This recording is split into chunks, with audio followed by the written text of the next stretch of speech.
के लोगों की हालचाल पूछ करके फिर उनका परीक्षण करवाया जाता है।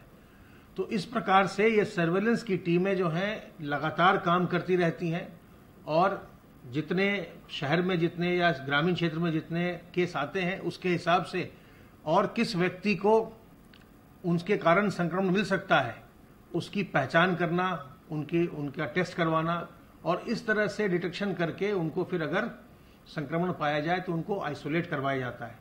और आइसोलेट करने के भी कई तरीके हैं। आप जानते हैं कि अगर कोई व्यक्ति लक्षण विहीन है तो वो अगर लक्षण विहीन है और उसको कोई जटिलता नहीं है, पहले से कोई बीमारी नहीं है, घर पर उसके व्यवस्था है, 2 शौचालय है ताकि वो अपने घर के लोगों से मिले जुलेगा नहीं, तो अपने घर पर ही होम आइसोलेट हो सकता है और होम आइसोलेट होकर के स्वास्थ्य लाभ कर सकता है अगर लक्षण विहीन है। लेकिन अगर उसमें कोई लक्षण है तो उन्हें ऐसे लोगों को घर पर नहीं रुकना चाहिए, ऐसे लोगों को अस्पताल में भर्ती हो जाना चाहिए। और अगर घर पर भी प्रॉपर स्थान नहीं हो, जगह नहीं हो, अलग से शौचालय नहीं हो, तो आप अस्पताल में जाने के बजाय आप सेमी पेड कैटेगरी में भी जाकर के अपना इलाज करवा सकते हैं, जिसमें कि आप एक होटल में जाते हैं जो प्रशासन के द्वारा लिया हुआ है, अधिग्रहित होटल है, उसमें एक कमरे में अधिकतम 2 लोग रहते हैं और एक व्यक्ति को एक दिन का 1000 रुपया भुगतान करना पड़ता है रहने और खाने का। और अगर आप वहां 10 दिन तक आपका इलाज हुआ तो 10,000 रुपये आपके उस पर खर्च हुए और 2,000 रुपये आपसे चिकित्सा का व्यय लिया जाता है और सरकारी चिकित्सकीय दल आपका इलाज करता है। तो ये तो 2 तरीके हैं। इसके अलावा L1, L2, L3 के जो अस्पताल हैं जिसकी व्यवस्था सरकारी तौर पर की गई है और जिसमें इलाज की व्यवस्था बिल्कुल निःशुल्क है, ऐसे 1,50,000 से ज्यादा बेड्स उपलब्ध हैं। इसके अतिरिक्त आप अगर चाहें तो कुछ अस्पताल ऐसे हैं कई शहरों में जो कि भुगतान के आधार पर पूर्णतः कोविड अस्पताल के रूप में कन्वर्ट हो गए हैं और कोविड का इलाज कर रहे हैं। तो वो भुगतान के आधार पर कोई व्यक्ति यदि चाहे तो वहां भी इलाज करवा सकता है, लेकिन वो उसकी इच्छा पर है, क्योंकि सरकार की ओर से जांच की व्यवस्था और इलाज की व्यवस्था बिल्कुल निःशुल्क उसकी व्यवस्था की गई है। तो अगर कोई व्यक्ति अपने घर पर अगर उसके पास स्थान नहीं है तो वो सरकारी व्यवस्था में आकर के L1, L2, L3 जैसी उसकी स्थिति होगी, अगर गंभीर स्थिति है बहुत तो L3 के अस्पतालों में, और अगर मध्यम स्थिति है तो L2 के अस्पतालों में, और अगर सामान्य स्थिति है, सामान्य लक्षण है तो L1 के अस्पताल में आकर के आप अपना इलाज करवा सकते हैं। जितनी जल्दी आप इलाज अपना प्रारंभ करवाते हैं, जितनी जल्दी जैसे ही लक्षण आते हैं अपनी आप जांच करवाते हैं, उतनी ही ज्यादा संभावना इस बात की होती है, प्रबल संभावना कि कोई जटिलता नहीं होगी और आप बिल्कुल स्वस्थ होकर घर चले जाएंगे। जब आप अपनी बीमारी छुपाते हैं और आप इस अंदेशे से कि मैं अस्पताल क्यों जाऊं, मैं घर पर ही ठीक हो जाऊंगा, और लक्षण रहते हुए भी आप घर पर रहते हैं, तो फिर कई बार तबीयत लोगों की खराब होती है, जटिलताएं होती हैं। फिर जब अस्पताल बाद में जाते हैं तो फिर उनके इलाज में परेशानी भी होती है। इसलिए अगर बिल्कुल लक्षण विहीन है और घर पर आपकी व्यवस्था है, अलग शौचालय है, अलग कमरा है, तो आप घर पर रह करके स्वास्थ्य लाभ करिए। अगर आपके पास व्यवस्था नहीं है तो कोविड अस्पताल में आइए।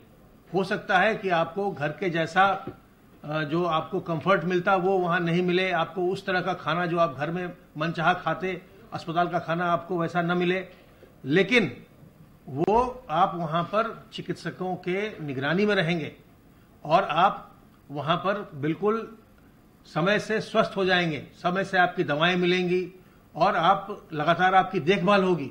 तो अच्छा ये है कि अगर किसी प्रकार के भी लक्षण हैं तो आप अस्पताल में भर्ती हों और आपकी अवस्था के अनुसार, आपकी स्थिति के अनुसार हम आपको जैसा अस्पताल चाहिए उसमें आपको भर्ती करवाया जाता है।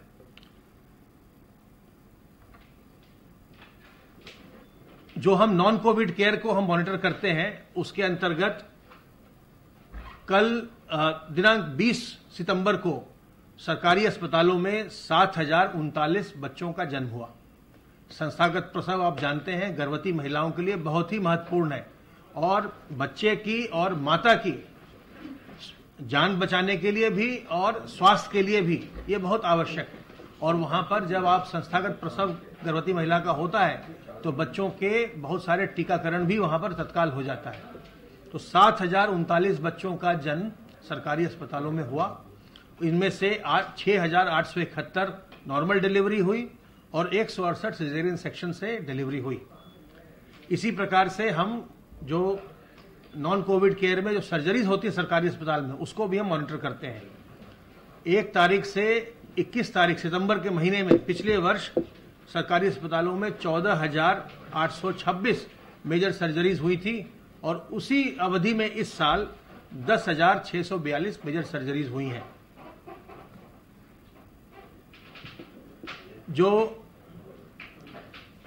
अस्पतालों में बेड की व्यवस्था है, अस्पतालों में दवाइयों की व्यवस्था है, अस्पतालों में ऑक्सीजन की व्यवस्था है, इन सब की लगातार समीक्षा की जा रही है और लगातार व्यवस्था की जा रही है कि किसी भी कोविड के मरीज को कोई परेशानी न होने पाए।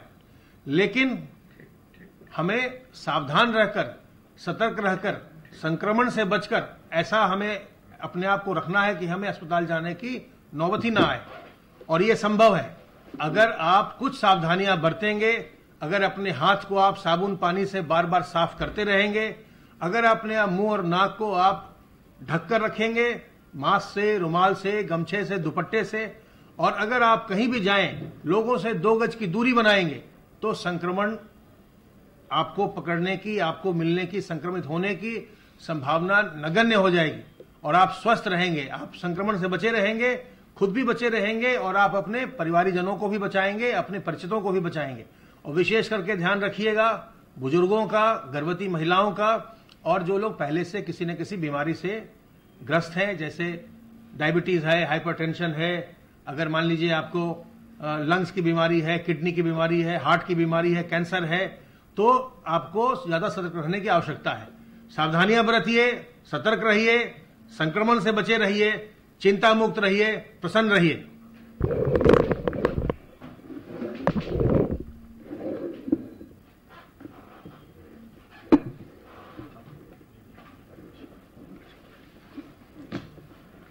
माननीय मुख्यमंत्री जी ने आज टीम 11 की बैठक सुबह आयोजित की। उन्होंने टेस्टिंग कार्य को तेजी से लाने के लिए लखनऊ और कानपुर में कॉन्टैक्ट ट्रेसिंग को और मजबूत करने के लिए और केजीएमयू, एसजीपीजीआई तथा आरएमएल जैसे उच्च स्तरीय चिकित्सा संस्थानों को और मजबूत करके उनमें बेड्स बढ़ाने का निर्देश उन्होंने दिया है। उन्होंने कानपुर में भी मेडिकल कॉलेज के साथ अन्य चिकित्सालयों को और मजबूत करने का निर्देश दिया है और यह कहा है कि ये संस्थान अपनी क्षमताओं का पूरा उपयोग करें और लखनऊ और कानपुर दोनों जिलों में संक्रमण को नियंत्रित करने के लिए रिकवरी दर को बेहतर करने के लिए काम करें। उन्होंने एसजीपीजीआई तथा केजीएमयू में जनरल ओपीडी सेवा भी प्रारंभ करने का निर्देश और उसको बनाए रखने का निर्देश दिया है। आरएमएल को एक डेडिकेटेड कोविड चिकित्सा संस्थान के रूप में संचालित करने का भी निर्देश उन्होंने दिया है। प्रत्येक जनपद में इंटीग्रेटेड कमांड कंट्रोल सेंटर पूरी तरह से क्रियाशील हो, ये निर्देश दिया है। एम्बुलेंस सेवाओं को सुचारू रूप से चलाया जाए, ये निर्देश दिया है। कोविड चिकित्सालयों की व्यवस्थाओं को चुस्त दुरुस्त बनाए रखा जाए, ये भी निर्देश दिया है और वरिष्ठ चिकित्सक एवं नर्सिंग स्टाफ को नियमित राउंड लेने का भी निर्देश दिया है। पैरामेडिक्स द्वारा रोगियों की प्रभावी मॉनिटरिंग हो, ये निर्देश दिया है और साथ ही साथ चिकित्सकों द्वारा लक्षण के आधार पर मरीजों की गहनता से जांच करने का भी निर्देश उन्होंने दिया है। प्रारंभिक लक्षणों वाले मरीजों पर पूरा ध्यान दिया जाए, रोगियों को शीघ्र स्वस्थ करने में मदद मिलेगी इससे, और डोर टू डोर सर्वे तथा सर्वेलेंस को और प्रभावी करने का भी निर्देश दिया है। संक्रमण की चेन को तोड़ने के लिए सभी प्रयास आवश्यक हैं। कोविड से बचाव और सुरक्षा के लिए जागरूकता अभियान को और मजबूती के साथ साथ और प्रचार साधनों को और मजबूती से आगे लाने का भी निर्देश दिया है। सड़क सुरक्षा के संबंध में भी लोगों को जागरूक करने के लिए पब्लिक एड्रेस सिस्टम को आगे बढ़ाने का निर्देश उन्होंने दिया है। मुख्यमंत्री जी ने राजस्व संग्रह पर पुनः आज बल दिया है। उन्होंने कहा कि अगर राजस्व संग्रह होगा, प्रदेश के संसाधन बढ़ेंगे, तो इस कोविड पूरे अभियान में पूरे प्रदेश को आगे बढ़ने में इससे सहायता मिलेगी। इस पूरे अभियान में वाणिज्य कर विभाग जो सबसे महत्वपूर्ण विभाग है राजस्व की दृष्टि से, उसके लिए निर्देश किया है कि कम से कम वाणिज्य कर विभाग में इस तरह का एक पूरा अभियान चलाया जाए कि पूरे प्रदेश में जहां भी संभव हो लोग रजिस्ट्रेशन कर सके, लोगों को ट्रेनिंग दी जा सके, स्वतः भाव से जो है ऑनलाइन रजिस्ट्रेशन करके जो है वाणिज्य कर के अधीन लोग आए और जीएसटी संग्रह बढ़े, इसका निर्देश उन्होंने दिया है। बैठक में मुख्यमंत्री जी ने बैंकर्स कमेटी को भी आगे बढ़ाने का निर्देश दिया है। आज फिल्म सिटी के संदर्भ में बहुत ही महत्वपूर्ण बैठक माननीय मुख्यमंत्री जी ने ली। उस बैठक में बहुत सारे बड़े कलाकार, बहुत सारे बड़े डायरेक्टर, प्रोड्यूसर्स, बहुत सारे सिंगर्स आए। सबको 2 घंटे माननीय मुख्यमंत्री जी ने उनके सुझाव लिए, सुझाव सुने, एक एक से जो है इंटरेक्शन किया। कुछ लोग वर्चुअल मैकेनिज्म से भी आज उनसे जुड़े और हम सब लोगों से जुड़े। मुख्यमंत्री जी ने यमुना एक्सप्रेसवे द्वारा जो प्रस्ताव दिया गया था 1000 एकड़ से अधिक का, उस प्रस्ताव को स्वीकार करने का निर्देश दिया है और ये कहा है कि हम बहुत जल्दी ही एक नई फिल्म सिटी का निर्माण इस यमुना एक्सप्रेसवे पर करें। ये जो स्थान है ये दिल्ली से लगभग 1 घंटा दूर होगा, एक्सप्रेसवे के बगल में होगा। ये मॉडर्न इंफ्रास्ट्रक्चर होगा। यहाँ टेक्नोलॉजी का मुख्यमंत्री जी ने कहा इस्तेमाल किया जाए, लेकिन भारतीय संस्कृति, उत्तर प्रदेश की संस्कृति को और आगे बढ़ाने का उन्होंने निर्देश दिया है। ये जो जो ये गंगा जी और यमुना जी के बीच का जो स्थान है ये, और जो ब्रिज से भी जुड़ा हुआ है, मथुरा से जुड़ा हुआ है, कृष्ण से जुड़ा हुआ है, इस स्थान की विशेष खास बात यह है कि ये दिल्ली एनसीआर में होते हुए पूरे देश में और इंटरनेशनल लेवल पर भी लोगों को अट्रैक्ट कर सकेगा। ये इसमें पोटेंशियल है। जितने भी आज कमेटी में जितने भी लोग आज सदस्य उपस्थित हुए, जितने लोग आमंत्रित थे, उन्होंने अपने जो सुझाव दिए, सबने इस बात की बहुत तारीफ की कि ये जो प्रस्ताव मुख्यमंत्री जी ने इनिशिएट कराया है ये बहुत पॉजिटिव है और इससे निश्चय ही आगे चलकर यूपी में एक बहुत अच्छी और खूबसूरत और टेक्नोलॉजिकली एडवांस फिल्म सिटी का निर्माण हो सकेगा। मैं एक बिंदु पर और केवल आज बताना चाहूंगा कि प्रदेश में गैंगस्टर्स के खिलाफ बहुत मजबूती से एक अभियान चलाया जा रहा है।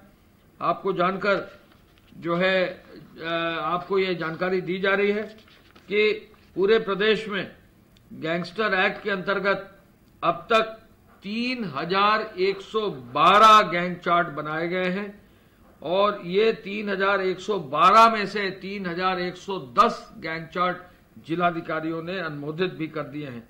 प्रस्ताव पुलिस की तरफ से आता है और जिलाधिकारी इसको अनुमोदित करते हैं, वो कर दिया गया है। इसमें लगभग ये भी हम आपको बता दें कि न्यायालयों में भी गैंग चार्ट भेजते हुए गैंगस्टर एक्ट में बहुत मजबूती से कार्रवाई ऐसे बड़े जो गैंगस्टर्स हैं उनके खिलाफ की जा रही है। यानी पूरा जो एक अभियान चलाया जा रहा है क्रिमिनल जस्टिस सिस्टम के अंतर्गत, गैंगस्टर एक्ट के अंतर्गत, उस अभियान में काफी सफलता मिली है। आपको ये भी बताना होगा कि प्रति सप्ताह इस पूरे अभियान की मॉनिटरिंग मुख्यमंत्री जी के स्तर से की जाती है और इस सप्ताह के अंत तक यानी पिछले शनिवार तक 262 करोड़ से ज्यादा की धनराशि के समतुल्य प्रॉपर्टी को गैंगस्टर एक्ट की धारा 14 के अंतर्गत अब जब्त कर लिया गया है और एक सप्ताह में ही 66 करोड़ की प्रॉपर्टी अलग अलग जनपदों में जब्त की गई है। जिन जनपदों में अच्छा कार्य किया गया है, गैंगस्टर्स के खिलाफ प्रभावी कार्रवाई की गई है, उन जिलाधिकारियों और वरिष्ठ पुलिस अधीक्षक, पुलिस अधीक्षकों की सराहना की गई है। लेकिन जिन जिलों में अभी कार्रवाई कम हुई है उन जिलों को और मजबूती से कार्य करने का भी निर्देश दिया गया है। इस पूरे प्रदेश में, इस पूरे अभियान में हर जनपद को प्रतिदिन मॉनिटर किया जाता है और कोशिश ये की जाती है कि कहीं भी किसी भी रूप में कोई भी व्यक्ति यदि गैंग में है, गैंग चार्ट में है, गैंग से रिलेटेड एक्टिविटी है तो बहुत ही सख्ती से उनके खिलाफ कार्रवाई की जाए। पिछले 24 घंटे में जो बसेस का संचालन हुआ है 11,38,000 लोग पैसेंजर बसेस में चले हैं। कुल 7,292 बस चली हैं। अब तक कल 24 घंटे में 1,127 यात्री आए हैं और ट्रेनों में 192 ट्रेन प्रदेश में चल रही है। 70,945 लोग ट्रेनों से आए हैं। ऐसे में निश्चय ही पूरे प्रदेश में लॉकडाउन के बावजूद भी इकोनॉमिक एक्टिविटी पॉजिटिव है, लेकिन जागरूकता बढ़ाने के लिए मुख्यमंत्री जी ने कहा है उस जागरूकता को आगे बढ़ाने के लिए 2 गज की दूरी, मास्क है जरूरी को पब्लिक एड्रेस सिस्टम के माध्यम से सब तरफ प्रचारित किया जा रहा है। कोशिश हमारी यह है कि हर जिलाधिकारी, हर जिले के जो नगर निगम के नगर आयुक्त हैं, नगर पालिका के अधिकारी हैं, जो भी पुलिस के अधिकारी हैं, सब लोग इस जागरूकता अभियान में अपना योगदान दें और पब्लिक एड्रेस सिस्टम को मजबूत करके आगे बढ़ाएं। धन्यवाद। जय हिंद।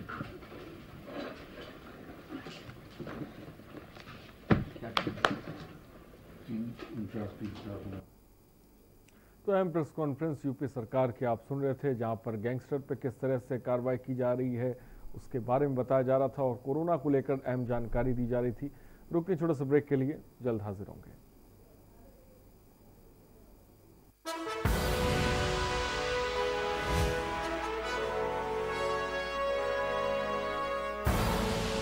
आप देख रहे हैं के न्यूज, खबरों का सारथी।